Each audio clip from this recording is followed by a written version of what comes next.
power of network, you know, when Matt and I were talking a couple weeks ago, and then we were pulling this all together. A friend of mine just sent me a text and said, yes, we can hear. You can tell we're pros, right? Well, very, very good. Well, yay to the earlier arrivals. We appreciate you coming. Sorry for the amateur hour that's happening. We are going to give people till 10:30 to start, but we are going to start at 10:30. Being a former teacher, I'm sort of a time Nazi, so I apologize in advance. You know, I've been attending all these webinars right on time, and they're like, we're going to give everyone 10 more minutes. And I'm like, what's happening? But no, it's great to see both of you guys. How's your day going so far? Great. It's been busy. Yeah, same thing. Already busy. I don't know how. It's like it's only 10:30, but it feels later than that for some reason. But all good. All good. Yeah, it does feel later than that. My day started really early. So yeah, I had an early. It's like the market is starting to wake back up a little bit. Yeah. Absolutely. I'm excited to chat about this. I was on a webinar yesterday with several CEOs of billion-dollar companies. So that was pretty exciting and awesome. And it was neat to sort of hear them talking about some similar topics. The idea of a hybrid workforce came up. And so a lot of the things we're going to be talking about came up a little bit yesterday. So it was interesting to hear their perspective and kind of how they're navigating this interesting time we're living through. I'll bet, yeah. Yeah. Well, cool. Well, I'm going to give everyone about 4 more minutes. I'm going to pop out for 1 second and I'll be back. Great. Sounds good. Matt, when do you think you're going to start having people back into your office? So we've done phase 1 of return, which is what we call by exception and application only. And that's like for people that are in some sort of extenuating circumstance where it's difficult for Handon, what's up? And that's for people that have some sort of extenuating circumstance. So like, for instance, we have a really talented designer who has an apartment right downtown, and there's massive construction happening right outside of his apartment. And so he's like, I need a space, I need somewhere to work. And so we've begun to enable that. And so that's by application only. We're only allowing up to 10 people. Hold on, Matt. I'm going to pause you only because what you're saying is such good content that we're going to get to in a minute. And I don't want people to miss. I'm like, what are they doing? I step away for a minute. They're starting. I know. Matt set me up. He's like, I know. I'm like, Matt B, you're already screwing things up. No, have to. I know. Amazing. Yeah. Sorry to cut you off, but I'm like, wait a minute. These are the things I want people to hear because that's one of my first questions. So good. We have to find other things to talk about for 3 minutes. So Matt B, try again. Take 2. What are we all doing for exercise these days? There we go. That's a good question. I've been so I've traditionally done running as kind of my primary exercise, but I'm like not feeling that as much this year. So over the winter, I got more into kind of strength training, and so we have in my basement here, where I have my little basement office, we have a little tiny kind of workout room. And my wife's like, she works out, always has worked out from home and loves like doing the Beachbody on demand stuff. And so I've been doing these kind of like, lightweight strength training, body weight exercises at home. And it's been really good. And the thing I love about it, I think, especially compared to my former way of working, is that I literally can middle of the day, pop out, do 20-30 minute workout, come right back, and I don't have to shower. And that's great. That's a big one. Saves me some minutes. The bonus of no showers. Exactly. So that's what I've been doing. What about you guys? Matt, how about you? I'm not doing a lot of working out, if I'm being honest. So I can't really contribute to this. Using things like this bench, this stool, and for like, my benches and dips. And I ordered a pull-up bar for the door right when we got locked down, and it just showed up a week ago. After I clicked purchase, I realized it was coming from China, and I said, I'm going to see that in August. But surprise, I got here a week ago. So. Nice. But I do body weight stuff most of the time anyway, so it's been fun. Handstands, and I've been trying to stay motivated and keep at it. Yeah, It's for the important. time when I was working out, I was at a gym that Matt B showed me about called Awaken, which is where they do those handstands and body weight things. So for a short time period, I did partake in that. Thank you, Matt. But the COVID sort of screwed all that up for me. Yeah. Yeah. Well, cool. We're going to dive in. It is 10:30. We have over 55 people who are RSVP'd, and I have a feeling that they are going to slowly trickle on, but I wanted to begin and dive into this important conversation around navigating the future of the workforce, or workplace, sorry. A couple weeks ago, I was having conversations with Matt B about just how do I navigate this? What is he seeing? What's happening? And I thought, we need to pull together some experts and have this conversation because it's very relevant to what's going on, both from COVID and various other things happening in this world. How are we navigating this new abnormal? And so I was lucky enough to be able to pull these gentlemen together, me and the Matts today, to have this conversation. It is just a conversation and a starting point. What I've learned from doing crazy amounts of research is there's all different opinions out there and nobody really knows the answer. It's just us starting the conversation, trying to figure it out, navigating it together. And and I'm excited for this conversation. So I'm going to turn this over to the Matts for them to introduce. I guess actually pause. Let me introduce myself. My name is Stacy Taubman. I am the founder and CEO of Rise Collaborative Workspace. We are a female-focused co-working space that opened in St. Louis in 2017, and then we brought it to good old Denver last year. So it's been an interesting ride. So my perspective is both from the real estate, community, business kind of perspective. And then Matt B, you get to go next, and you bring an interesting real estate perspective. Yeah, and it's shocking that you were able to find two Matts to be on this. There aren't many of us in Denver, so. The next time it'll be me, it'll be all the Stacys and the one Matt. So yeah, Matt Brower here. I'm the owner and managing broker of Column Commercial Partners. We are a full service commercial real estate brokerage company based here in Denver. We do work all over the country and even have an office in Calgary, Canada as well. I'm also the CEO of OfficeChief.com, which is where companies go to find help with an office move, or to take people remote, or to just redo something with your current space. I also am a host of a podcast called The Industry Alchemist, where I interview other disruptive entrepreneurs that are, they're pushing against the norm in their industry, whatever that looks like for them. Because I want to hear their story. I want the listeners to be inspired and kind of learn from what they're up to and moving our lives forward. So that's me. Yeah, and you were one of actually the first people I met when I came to Denver, and you've been such a wonderful support and a great resource when it comes to real estate. So thank you. Thank you. Yeah, it was great. We sat at the same table at that EO event. I remember it well.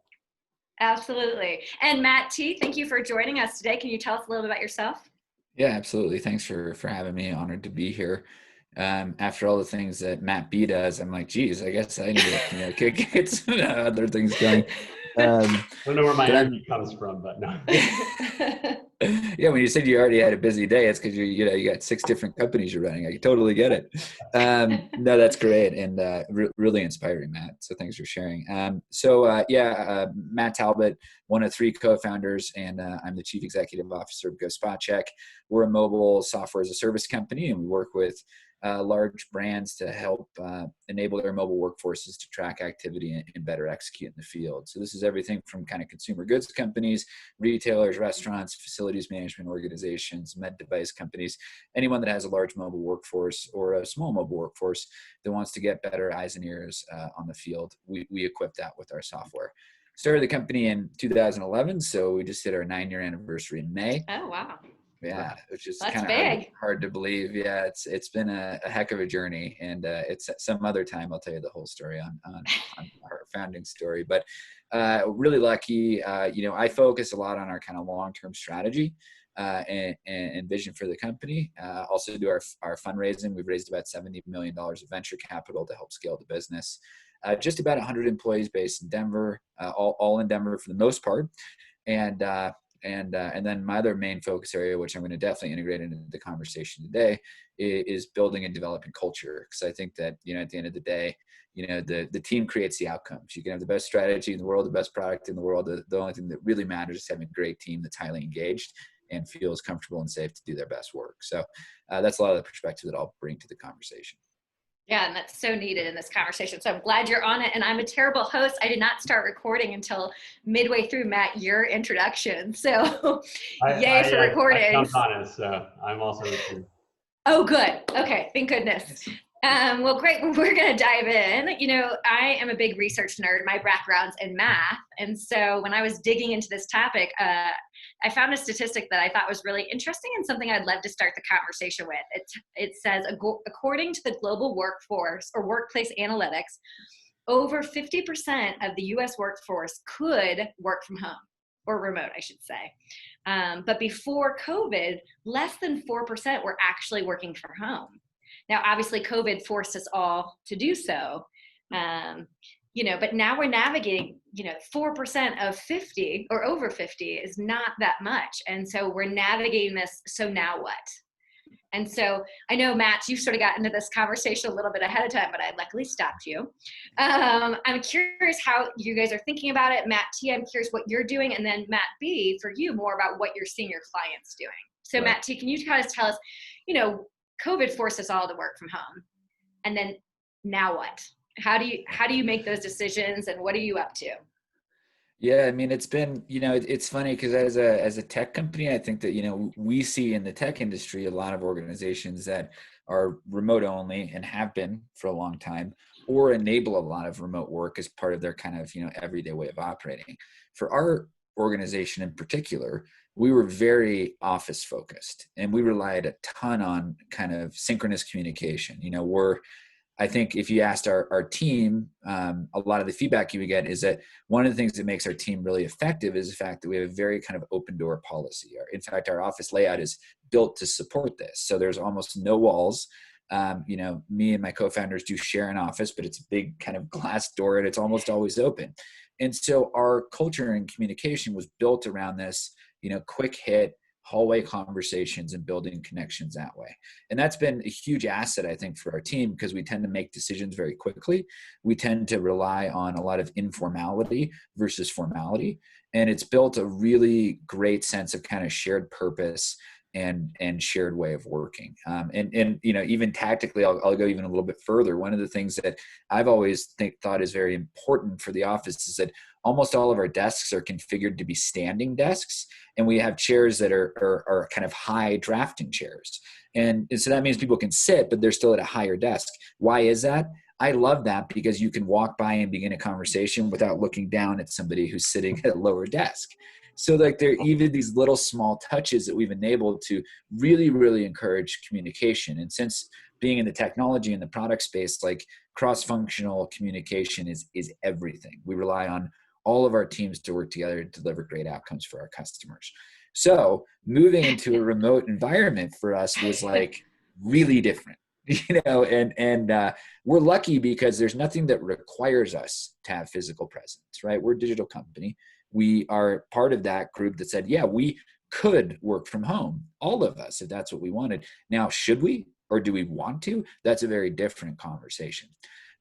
We were on the earlier side in terms of saying, let's all work from home and be safe when it comes to COVID. I think, you know, the other thing about coming from the technology space is that, especially being a startup, your whole premise is built on this idea of exponential growth. And so you begin to look at the COVID data even very early on. You say this is something that get very big from a very small base because of that exponential growth. So we did make a decision early with the help of our advisors and the rest of our exec team to work from home. And we had to change a lot to enable that. And I would say even at this point, you know, we're still figuring it out. You know, when you have a company that's not used to documenting a lot and enabling asynchronous work where, you know, not only is our workforce adjusting to being remote, they're adjusting to being teachers, you know, as well, and adjusting to, you know, being at home with their spouses or their roommates. And everybody, you know, nobody has a more difficult or more easy situation from my perspective. It can be very hard to be an individual alone in an apartment doing this. It can be very hard to have 4 kids that all need to be taught every day. So like we have to enable that as a company. And I would say that we've done a lot of the right things to equip that, but really what we're doing as leaders is we're listening to our managers and saying, what do you need to be effective, and what do you Right. need to make your teams effective?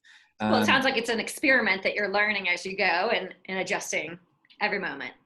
Yeah, we have to. I mean, I would say that, that's the biggest thing, is that we have to adjust. And of course, like any organization, you have to evolve, and you have to change. Typically it's around your product and your market and your sales approach and all these things. In this case, it's about, hey, if we've always made the claim, it's our job to build the best workplace in Denver. That's what we want to do. And we believe that's the most upstream thing you do to be successful as a company. Okay, now we have to do this in a totally different way. Being 9 years in, we have established ways of working that are hard to break. Yeah. So that was a lot, but I'd say that's been the biggest shift for us, is just, what does this look like? How do we be experimental, and how do we adjust? And as we get into the conversation later, I'm happy to walk through some of the tactics that we've employed. But that's kind of the first thing, is just going, oh my gosh, this is completely different. And when you're Yeah, describing your space, I've seen your space. You have one of the coolest spaces in Lodo, and that, for recruitment, for retention, that matters to a lot of companies. And so this is top of mind for everyone. Very pertinent topic right now. So. Yeah. And we're seeing a lot of the tech companies like Facebook and Twitter going to a purely remote, work from home model, at least till the end of the year. But some of these more traditional non-technical companies, they're still trying to discover what it should be. Matt B, what are you seeing your clients? Are you having clients that aren't tech companies that are sort of trying to weigh out some of the pros and cons? What are you seeing out there? I'm seeing a lot of hesitancy still. A lot of companies are going to wait till the end of this year. A lot of companies are only allowing maybe 10% of their workforce to be in the office at a time.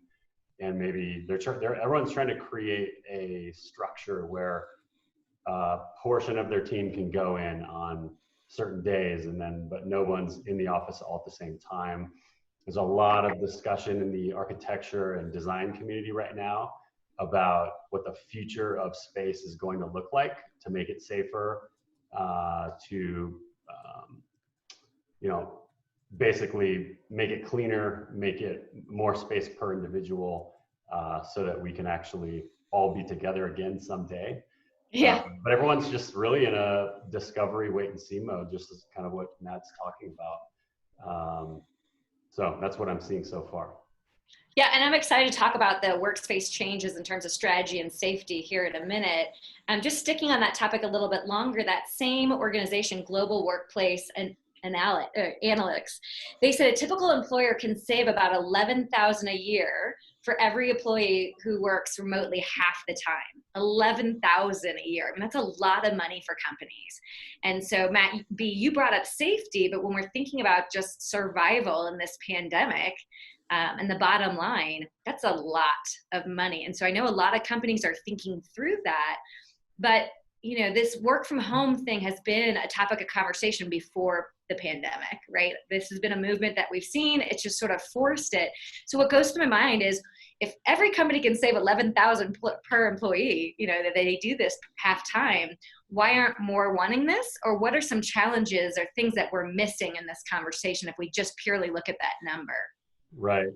I think there's a lot of research being done right now.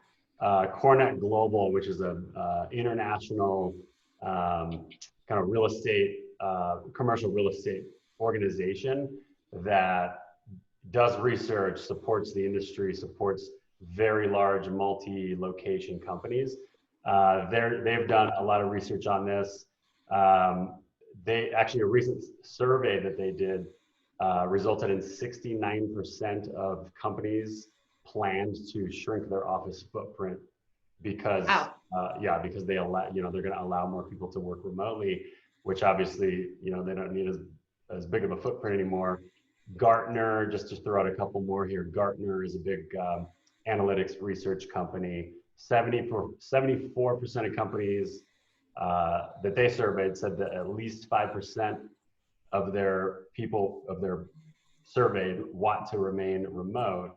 Most of those companies, though, actually the number was closer to 10 to 20% of those workforce of the companies wanted to actually remain remote for at least half the time or whatever. So the numbers are pretty striking. I think what has surprised a lot of companies is that, oh my God, we can actually be just as efficient and effective if not more, by working remote. And yeah, it took 2 to 4 weeks to kind of put everything in place to figure this out. But I think a lot of people are intrigued right now about how easy this can become as we move down the line here.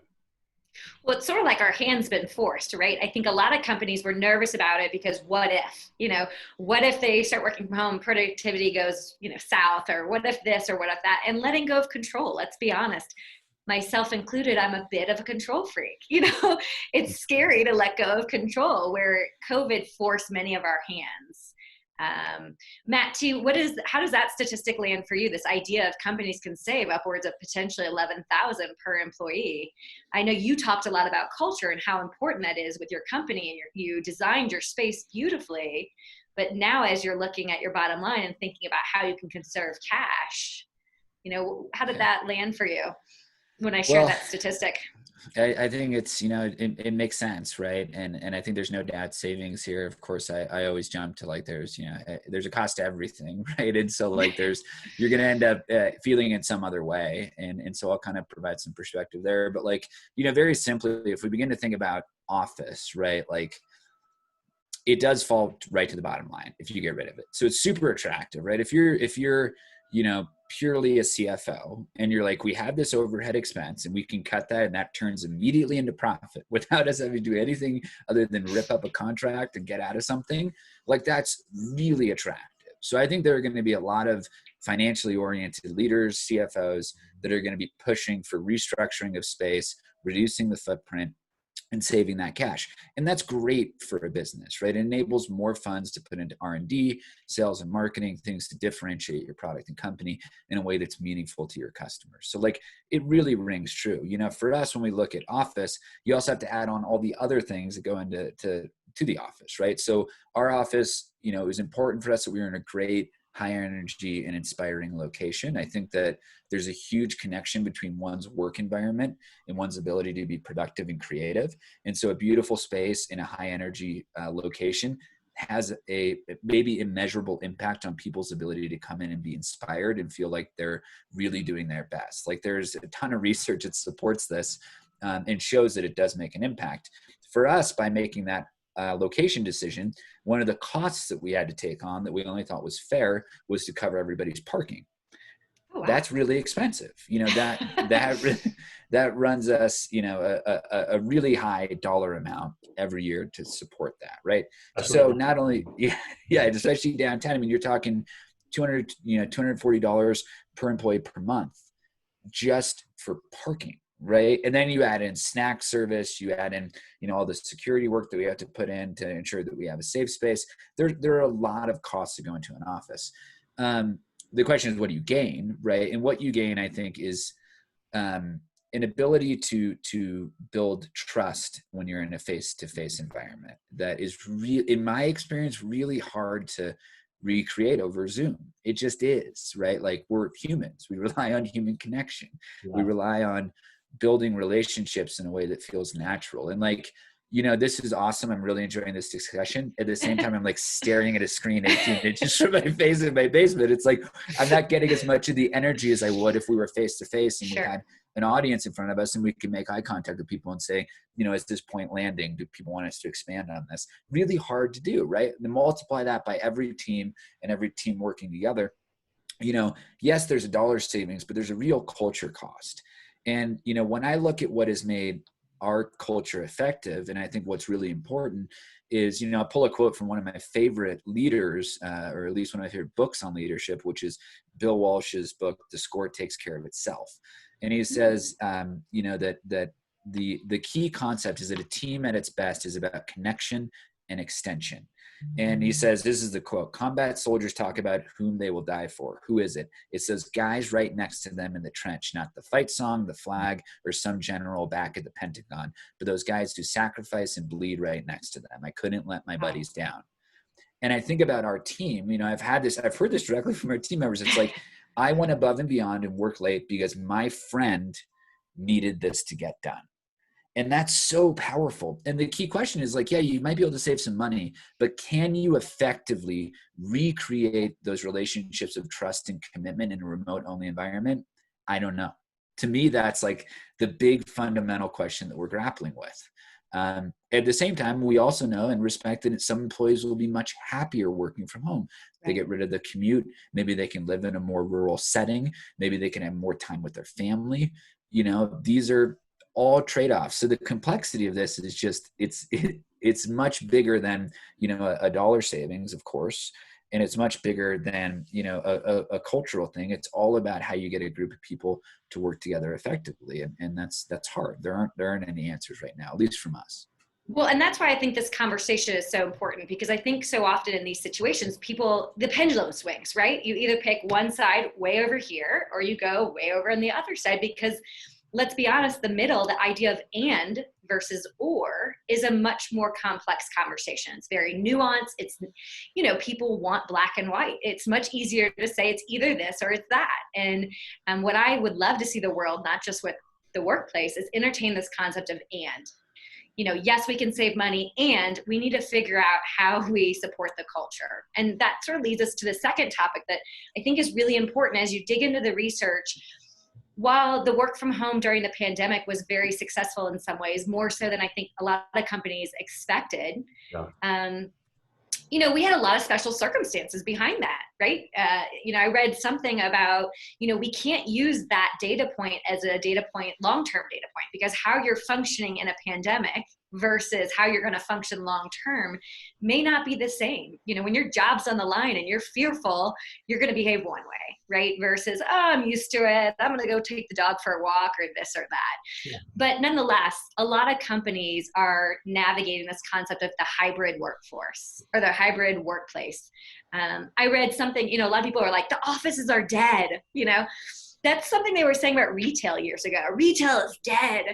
You know, and retail wasn't dead. It was that retail had to evolve and change and become much more of an experiential activity and things like that. And I think that's what we're seeing with the office space. It's not that it's dead per se.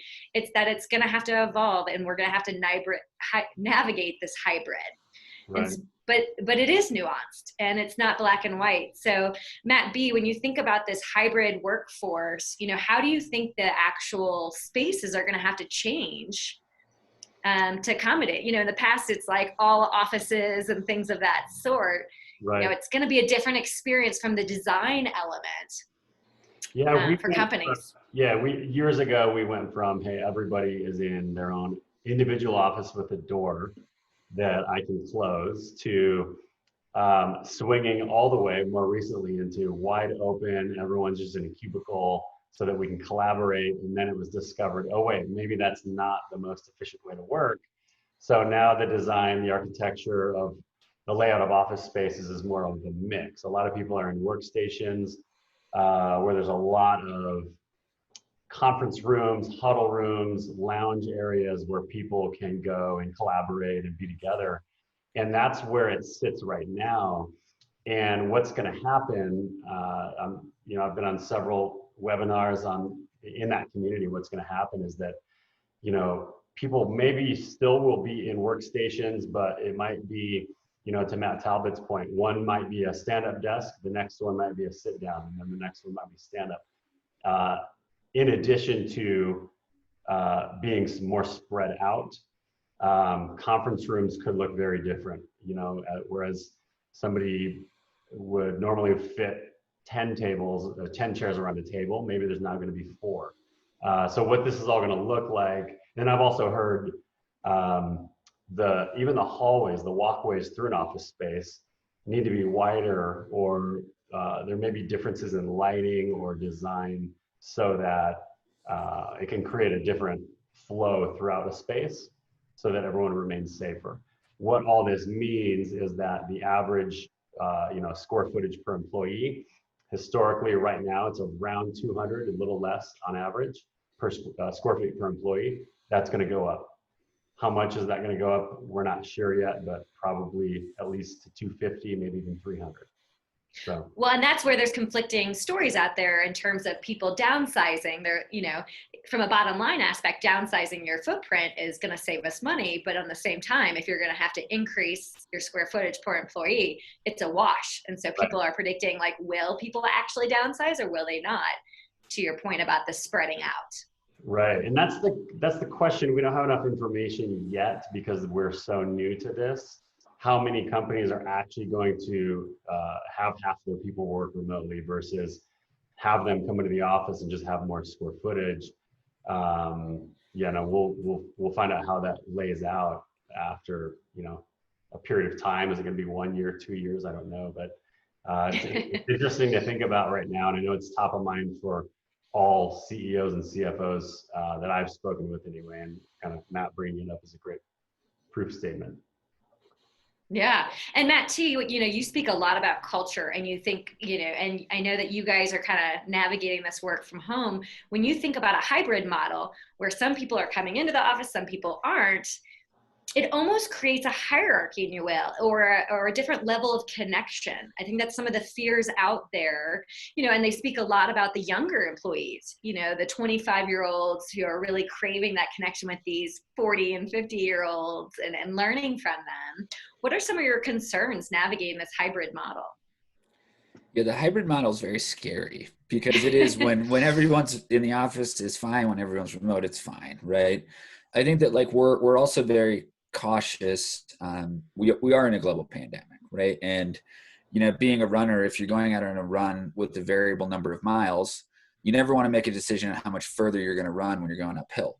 And same, you never want to make it when you're going downhill, right? So get to level ground to some extent and then make a decision on where the destination is. So we're cautious to also recognize that we're going to adapt to our current environment, and we're going to prioritize 100%. For the first thing is the health and safety of our employees. And if that means, dealing with remote for much longer than any of us would prefer to, that is what it is, right? Because we're going to prioritize safety first and always will.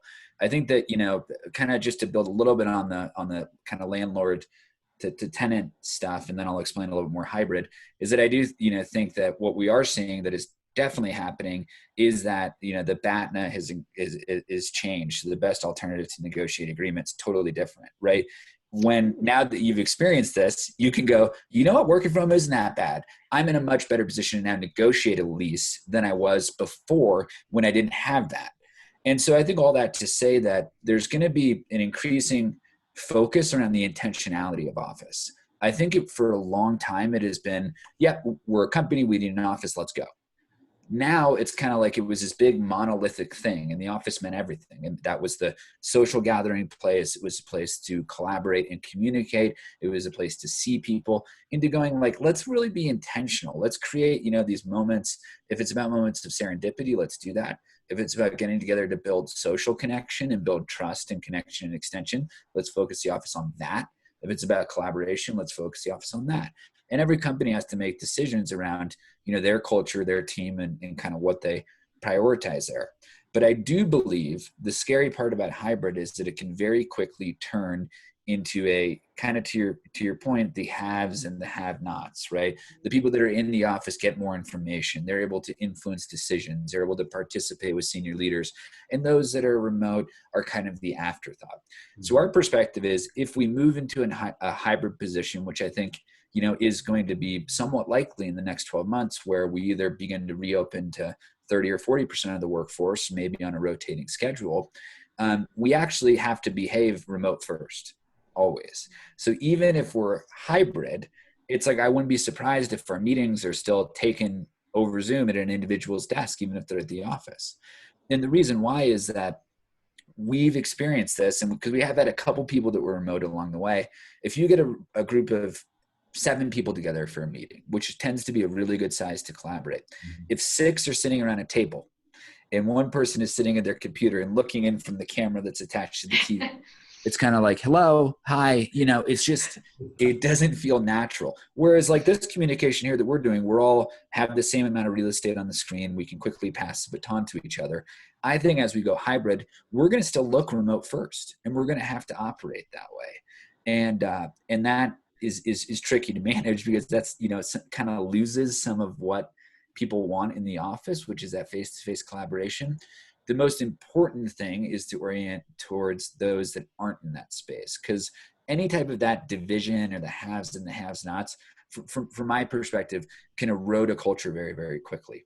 And you're going to end up in a position where those that are staying remote, and it could be for very personal reasons, it could be for preference reasons, will begin to get disengaged. And, again, since we're so focused on engagement as a company, that's the last thing that we want to see. And we're going to have to do a lot to support that. And yeah, we definitely don't have all the answers for that yet, but that's our general working model, is that even if we begin to re-enter in the short term, we're going to look remote first. And it's the only way that we can keep the level playing field for everyone. Yeah, and looking at the research has been really interesting. Denver and several other cities prior to COVID, hiring talent was really tricky. The unemployment was so low, and talent is always an issue with any company. I mean, different time we're in now, but it's interesting to start thinking about this long term. If you do have some of a remote workforce in this hybrid model, how does that change your hiring structure, and how does that change your pool? Goes from Denver or St. Louis or whatever city you're in to, wait, I could pull from the whole wide world. Yeah. So I know that companies are trying to navigate that. Matt B., I don't know if any of your clients have brought that up to you in terms of hiring, or how this is sort of changing their perspective on that or not. I'm throwing you a curveball because I didn't really tell you I was going to ask you that. I don't know if you've talked about that with anybody or not. I can always throw it back to Matt T. Yeah. No, it's a great point. Actually, I have two close friends that are CFOs in transition. They've been looking in Denver for a few months.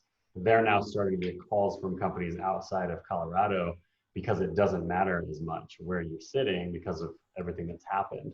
So and that's going to work for some companies. It's not going to work for others, but it does make it easier to be more. The podcast, Industry Alchemist, is a great example of this. It historically has been a Colorado-based podcast. I'm getting contacted from CEOs in California, in Toronto, and to be on the podcast. It's just, so easy to do that now because of the technology we've implemented. So it's, yeah, go ahead. No, I was gonna say it's the technology, and it's kind of the mindset too, to be honest with you. Rise Collaborative has a mentor program connecting high school girls to our members. It's something I'm very proud of, and we had it in St. Louis. And as we were thinking about bringing it to Denver, I was very stubborn about, wanting them to come into the space and it being this in-person experience. And, the technology, Zoom, has always been around, but this idea of being forced into it is kind of opening our minds. And now I'm like, wait a minute, we could have our mentor program globally, right? Imagine the impact. While Zoom does have its drawbacks, it also really allows you to make a bigger impact in the world. And with hiring, I know as an employer, that's really important. But, as a owner of a co-working space, and a women's co-working space nonetheless, I think a lot about the challenges that caregivers have. Not that women are always the caregivers, but statistically that, higher, more often women are the caregivers than men, but men still are caregivers at times. And work from home definitely creates challenges for that, navigating being a caregiver and still being productive. Matt T., how are you navigating that with your, whether it's a man or a woman, but these people are no luck. To your point, you said earlier, they're not just your employers or employees. They're not just coming to work. They're sitting there and they have their children at school and their parents might be sick, whatever it is. Being a caregiver at the same time as being an employee can be challenging. And so how are you supporting them through that? Yeah, it's been, I have two kids. I'm super lucky that, my wife, job is taking care of the kids, and we're really lucky in that regard because it allows me to work a full day and be on. So many of our employees are, have both parents working, and that is so hard to navigate. And I have a tremendous amount of respect and empathy for everyone going through this situation because it is so hard. What we've done is we have focused, for instance, one of our senior people, one of our vice presidents actually, is beginning to shift to an alternate work schedule. So he, at least once or twice a work week, will be working from 7 p.m. to 10 p.m. And it allows him to take care of his daughter during the day.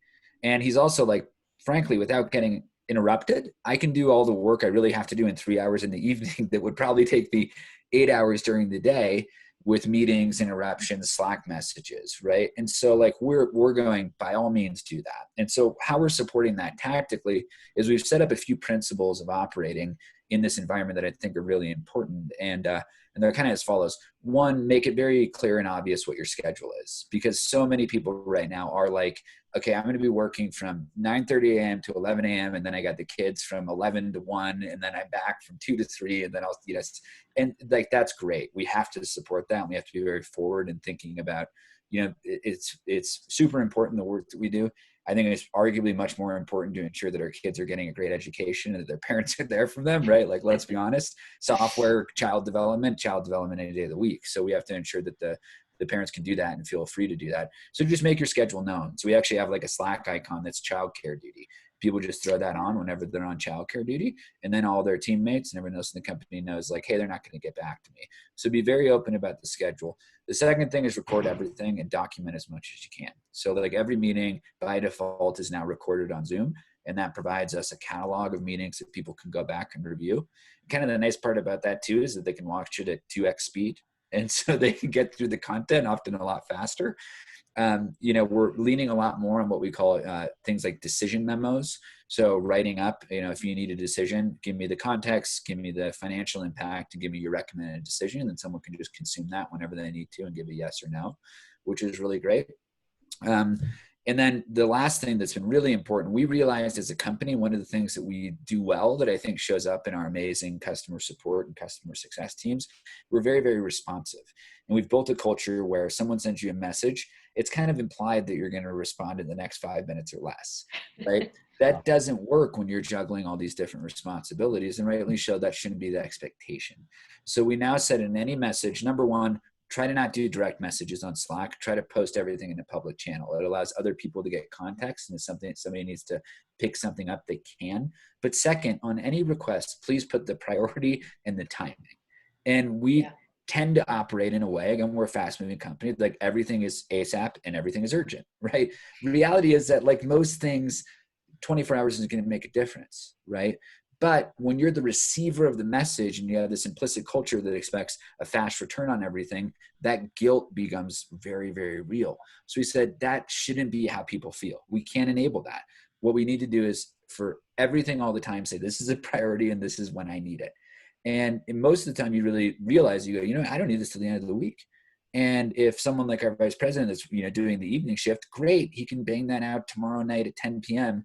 and it enables him to be there for his family, enables him to contribute meaningfully to the company, and enables him to reduce his stress levels. And, that's really our goal. And I think these types of patterns are ones that we want to keep, right? When we talk about returning to normalcy, these are important things to keep, and enabling parents to have more time with their kids is awesome. Right? This is time that you can't get back. And honestly, I've spent more time with my family over the past 3 months than I probably had in the year before that. And that sounds bad, but I'm not traveling for work. I'm not commuting into the office. I can go up and play outside with them for 10 minutes in the middle of the day. Like, it's a gift. And so those are the types of things that we want to double down on and keep. And that I think will forever change our culture in a way that's much, healthier ultimately for our entire workforce. Have you implemented some of those things just since we went remote? Yeah. Got any questions? Wow, that's impressive. Yeah. And you realize too, that like you have so much, again, until you get that perspective, you realize, oh my gosh, all these things are embedded in our culture. And we had never defined the fact that we're a really urgent company and that we tend to not document stuff, and suddenly you're like, holy cow, like let's look at this differently. And so much of that, by the way, is not coming top down. It's coming from the managers and the team members going, what would help me a bunch? Just give me a priority, a timeline, post in a public channel. Great, done. Like that's the way we're going to do it. So I think so much of it is also listening, because everybody's different. Like you can't set these global policies. You have to really listen to your workforce and listen to what they need. And as we think about reopening the office, like what do they need out of the office? And maybe it's 2 days a week, we're going to get together and celebrate our wins. And we're going to spend time just connecting as people. And we're not going to make it about reviewing a strategic plan. We're just going to go, how are you doing? And I think that's so important. Like, let's look around at the world right now. We're going through a global pandemic and we have massive civil unrest. There is so much to be said about how connected your work is and your company is to what your social network is. Mm-hmm. And in times like these, like you need that, like you need that human connection. And it's like, it's just to talk, right? And go, I need to process this stuff. Let me talk. We found that it's a little bit harder to recreate digitally, but we're still trying to enable that. So again, it kind of gets back to that spirit of, I think there will be increasing intentionality across all of these different touch points for a workforce, and office is one of those really, really critical touch points. Yeah, and I appreciate you talking about the intentionality and this idea of connection. You know, we're more connected than ever before, but we're more disconnected. And this loneliness epidemic has really been talked about even before the pandemic. And, you know, what I think a lot of companies need to be thinking about as they downsize, potentially, is how to keep their employees connected and feeling connected to the community at large. You know, so many people in our community at Rise Collaborative Workspace joined our community because they were remote workers. And while they love the flexibility, they love the freedom, there's something to be said about getting dressed, you know, getting ready and having a place to have connection conversations. That coffee talk, if you will, is life-changing. It energizes you, it changes how you work. So I think people are craving less, I have to work from home all the time. It's more, I want the flexibility to choose where I go. And maybe it's a women's workspace where you're surrounded by other women propping you up, you know, and maybe it's something different. But I think we really need to start having the conversations with companies. How are you supporting your employees so they can make that choice? Because, you know, Twitter and Facebook working all from home, that's lovely, but I can promise you there's so many people that are going to feel more disconnected than ever before. And that's where I think co-working really is a wonderful opportunity for companies to still engage and have a different place for their people. Matt B, in terms of co-working, I mean, I know that you see companies using co-working all the time. Yeah. What are your thoughts on this whole idea of using these other resources aside from your offices to help still engage your community, your employees, and giving them a perk even?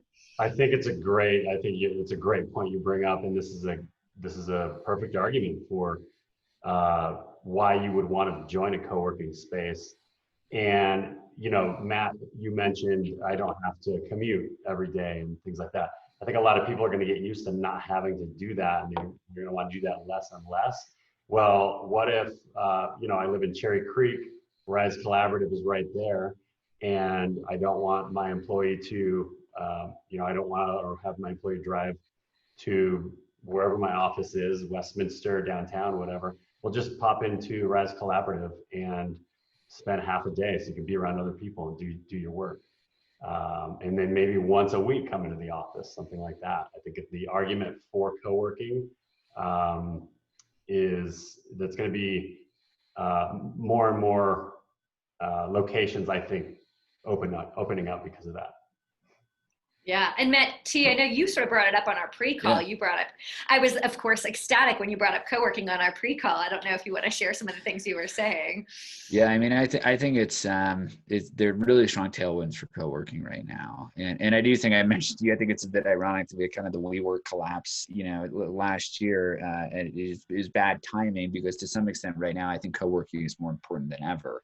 And I think there can be really great brands built here that focus on health and safety and human connection, which is like really, really important. And to the point earlier that like the talent pool is going to change, and companies, how in terms of how companies approach recruiting is going to change once the talent pool doesn't become who's in our backyard, it becomes, you know, a global network of potential talent. There are other downstream implications for that may or may not be good, but like I think it certainly at the outset, like enabling broader talent pools is really important. I also think it has a huge potential opportunity to impact diversity and inclusion because you can naturally cast a wider net, and you can also create, I think, in many cases, a better interviewing environment that could potentially reduce bias. But we'll put that topic aside for now. I think that back to co-working, why is that so important right now? Why am I so excited about the space?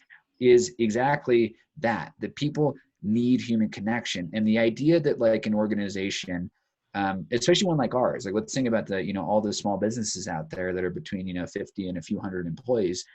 The cost for us to go enter a new market formally and set up a space is astronomical. at the same time, if our talent is going to be much more mobilized, like what an awesome perk to say, whatever city you're in, you know, here's a pass to a working space. And you can use that to go and build some of that human connection. And sometimes you do need to get away. You need to get out of the house. You want to put on some, you know, put on some real clothes, right? Like this is how I dress every day, regardless whether I'm in the office or not. But I don't wear sweatpants to the office, which I'm wearing today. And that's the nice part about Zoom, right? But, you know, like that is important and it makes you feel good and you can get out and get some energy of like being in a hub and all these kinds of things, right? So like, I think that's going to be a must do for so many companies as they begin to look at expanding their talent pools.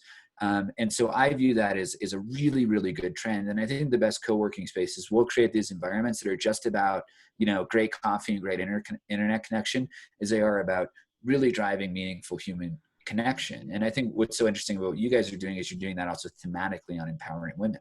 And what a great community to be a part of, right? That's so much more than just a workspace or a connection. There's a sense of community that's really important.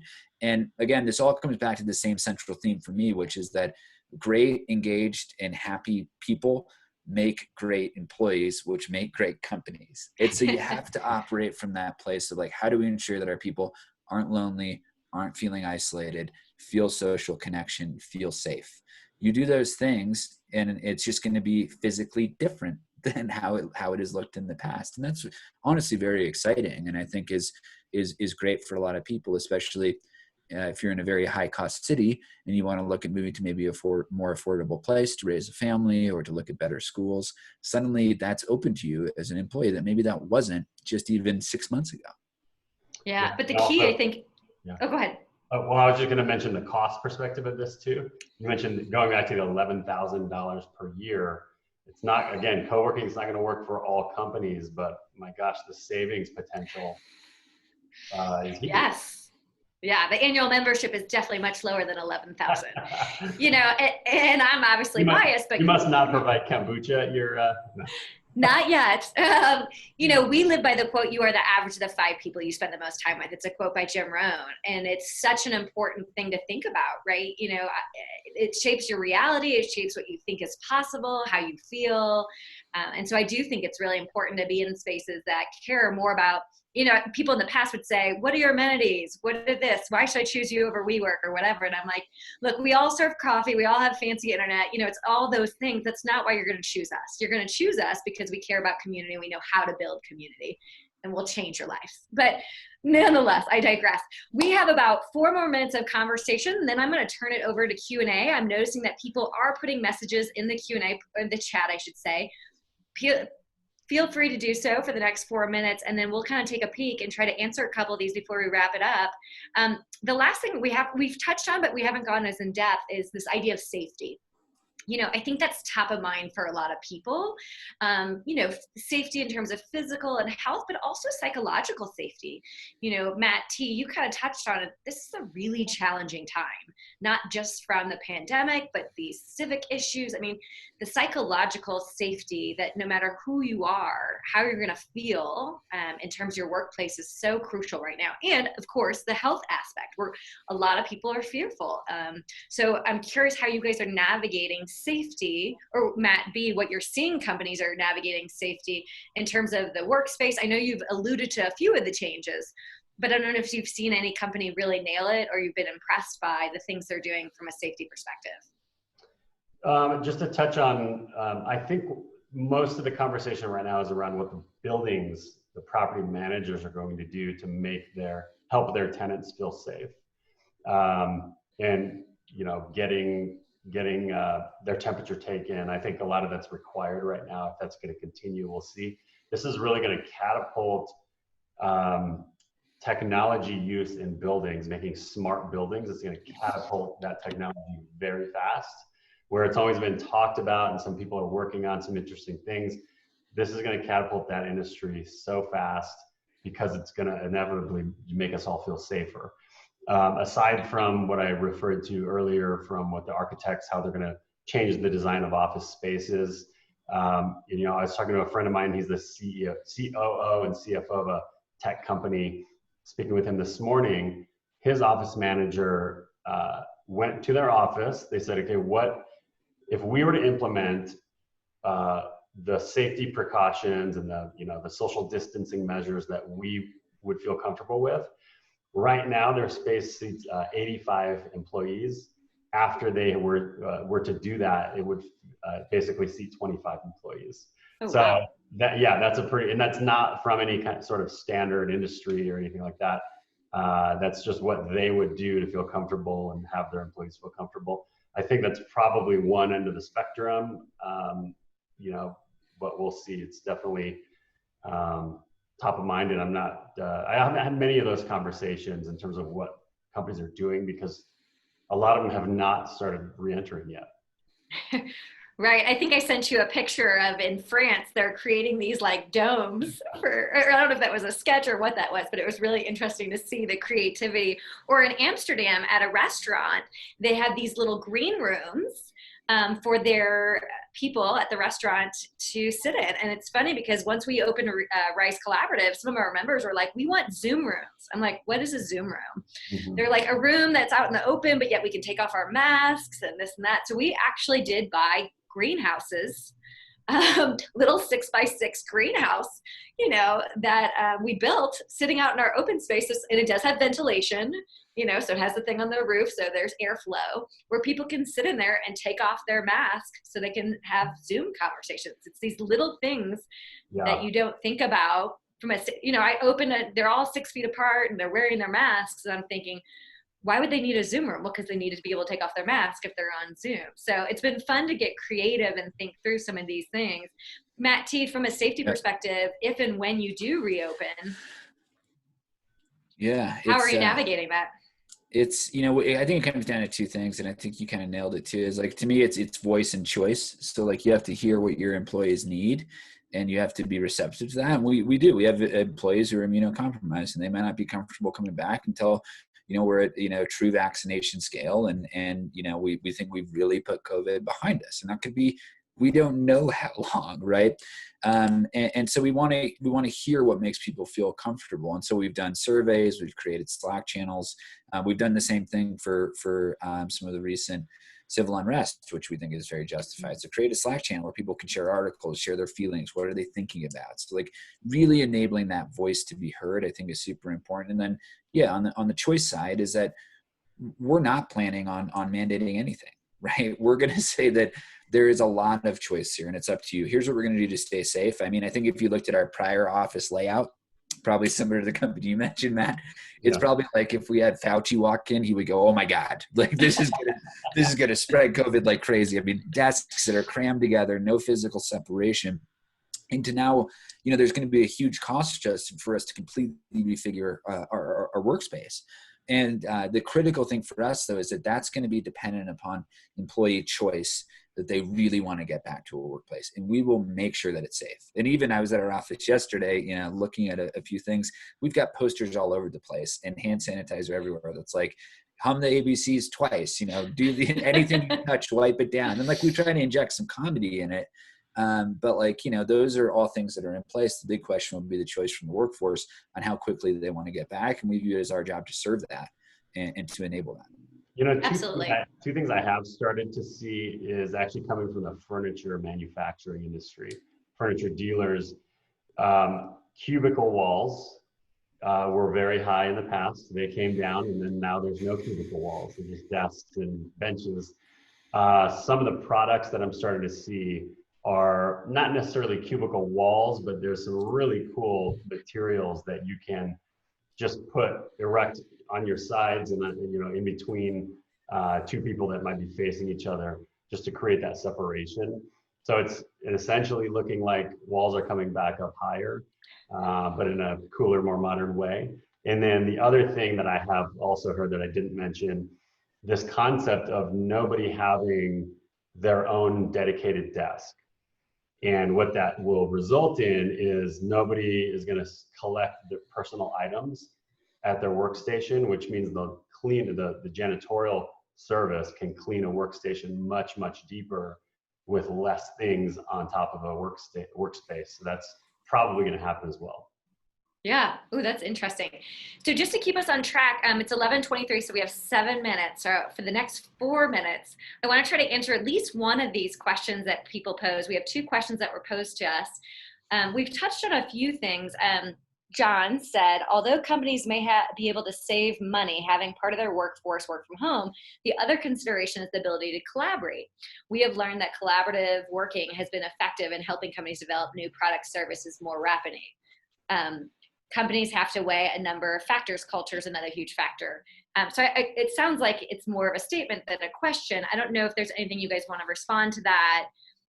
Matt T, how have you, I mean, you've alluded to it a little bit, but like, how is it affecting creating new products and services? We're in the midst of building a new product now, so it's very on point comment, and I agree. It's really difficult. I mean, especially like the collaboration, real time communication with a whiteboard, so essential for getting ideas out there, shaping them, and then figuring out an implementation plan.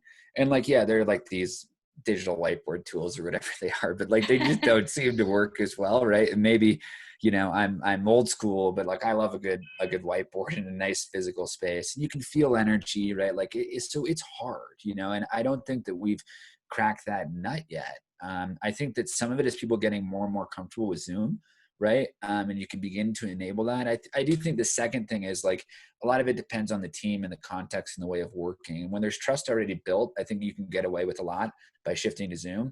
I think if you're doing something new and bringing in somebody new or a new team and trying to create that over Zoom, much more difficult, right? So you have to think about different strategies. I will say one last thing that's been really effective for us is we have what we call a GSC leaders meeting, which is kind of all of our managers and key leaders in the company. It's about 20 people, so it's a large group. What we've done for those meetings is like a 20-person Zoom meeting, very low engagement. You can utilize the Zoom room feature though and break into small 4 to 5 person breakouts. So we like set a topic and then we go into smaller, 4-person Zooms. We all discuss and then we come back together and one person reads out. And I found like things like that are helpful, but they still don't necessarily recreate some of the magic of collaborating together over a whiteboard. Yeah. And speaking of whiteboard, Matt B, you have your whiteboard right behind you. So you obviously agree with him. I'm a big fan of whiteboards. Yeah. Yeah. The second question we've sort of hit on a lot, so we're not going to take too much time. Joshua was saying, what are your thoughts on having a one-size-fits-all model and navigating that? Can each employee have a choice in how and when and where will they work? Does that become an HR nightmare to managers? Matt T, you talked a lot about, choice and this and that.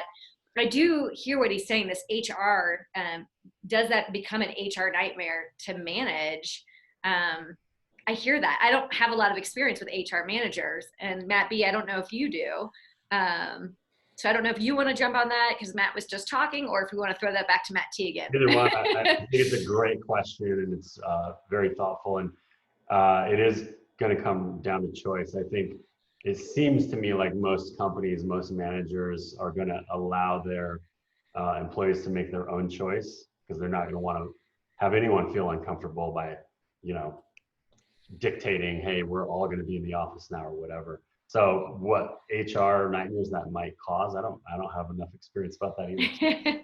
Well, I again, it goes back to that. I know black and white in HR is going to be a lot easier, and nuance is challenging. And I think because nuance creates vulnerability, and vulnerability is something in the workforce or workplace has not always been there. My girl Brene Brown talks a lot about vulnerability and how we need to start getting more comfortable with vulnerability. And so I love that COVID is sort of forcing HR managers and just bosses and people as a whole to get comfortable with vulnerability and nuance. And Matt, I love that you're shaking Matt T, I love that you're shaking your head as I talk about my girl, Brene Brown. I love Brene Brown. I mean, it's super important, right? Like it's teaching us to be more human. And sometimes that doesn't mix well with the workplace, but we found that like, that is what makes a good workplace. Like, again, like you need trust, connection, and extension. I think on that note, I wanted a couple last thoughts to, how do you juggle this? So like one, I think that like HR is shifting from what was an administrative function into a very strategic function. And, thinking about your talent pool, thinking about how to enable people, thinking about how to embrace vulnerability, thinking about embrace different schedules and ways of working, potentially more complex administrative functions on where people live and how they get paid. It's very difficult. So I have a huge amount of respect for our people ops team. I think they're world class. And I think any leader needs to be thinking about ensuring that they're thinking about HR as a true strategic function. I think on the individual manager side, this is going to test a lot of managers. It's not the same as it was. You have to be so much more intentional, so much more flexible, and so much more plugged into where your people are at. Like when you just kind of walk by and get a feel on somebody in terms of like how they're doing and how engaged they are, it's very different than intentionally cultivating that through a series of conversations. It's going to test a lot of managers. And I do think to some extent, those that are up for the challenge will rise up and find really effective ways to manage in this environment. And those that are maybe stuck into old patterns of working, I think will really, really struggle. And so it's an amazing opportunity for great leaders to step up and create better environments. Yeah, absolutely. Well, I think those are some good final words. Matt B., I'm curious your final thoughts on how, if somebody wants to potentially look at real estate or any of the other things that you are doing, how can they engage with you? And, if you could share some of that. Yeah, no, I appreciate that. So we've done for the last 2-3 months. Still, every business owner is trying to figure out, how can I cut costs to survive this? How can I? What are the options I can do if I'm stuck in a lease or I'm getting close to expiration of my lease, whatever. We're here to help in whatever way anyone needs. You can go to our website, columncommercial.com. That's COLUMN commercial.com. You can email my team at info@columncommercial.com. And and then again, officechief.com is where if you know you're going to move or going to redo your space or something like that, you can get connected with all the vendors and service providers you'll need through that process. And it builds a kind of a personalized calendar of what needs to happen as well. And your podcast? And podcast, industryalchemist.com. We have some great, I'm actually going to put this on that platform as well, because this has been an amazing conversation. And Matt, I might hit you up for, you're doing some really cool things with your company, and you'd have a lot to add to that conversation. So yeah, we have a lot of topics on that. That's any platform where anyone would listen to a podcast, so we're on there. So yeah, and it's a great podcast. I enjoyed being on it, so thank you for featuring me. Right. Yeah, and I've really enjoyed this conversation. And Matt T., I really appreciate how much you've talked about intentionality of leaders. Something at Rise we believe strongly about is you have to be really intentional about building connections in your social capital. One of the biggest predictors to success in business is social capital. But that same research shows that women and minorities have access to less and different social capital. So as the founder CEO of Rise Collaborative, my whole mission is how do I give women more access to social capital, and how do we get women more plugged in and feeling like they can take on the world. And so we're so excited. We are launching Rise Digital, which is going to be a digital platform that gives, it's a curated community and gives women an opportunity to have a one-stop shop to be able to learn and grow. The teacher in me is so excited to be able to continue to help our members learn and grow. We'll be a great resource for companies to help with their people to learn and grow, and great interviews and opportunities like this. So I hope you all check out our Rise Digital, or come and visit me in person in Denver or St. Louis. Getting out of the house and having a place to work, it changes how you feel. And so I look forward to meeting some of you all. You can find us at riseworkspace.com, or find me on LinkedIn, Stacy Taubman. And Matt T., how can people find you? And I know we're past time. I apologize. It's really stressing me out, but no, all good. Yeah, it was a pleasure. Stacy, Matt, you guys are really interesting and awesome panel partners here to discuss, and super impressed with what both of you guys are doing. So thanks again for thinking of me and having me on. I'm on LinkedIn, Matt Talbot. I think it's just /Matt Talbot, maybe, I don't remember. You'll find me, Matt at GoSpotCheck.com is my email. Hit me up there. Always happy to talk about leadership, culture, management, anything top of mind. So don't hesitate to reach out if I can ever be helpful. Great. Well, thank you everyone for joining. I hope you enjoyed it, and stay tuned. We'll be doing more fun things like this. Yeah, thank you, Matt and Stacy, and all of the participants. Yeah. Have a great day, guys. Stay safe. Bye.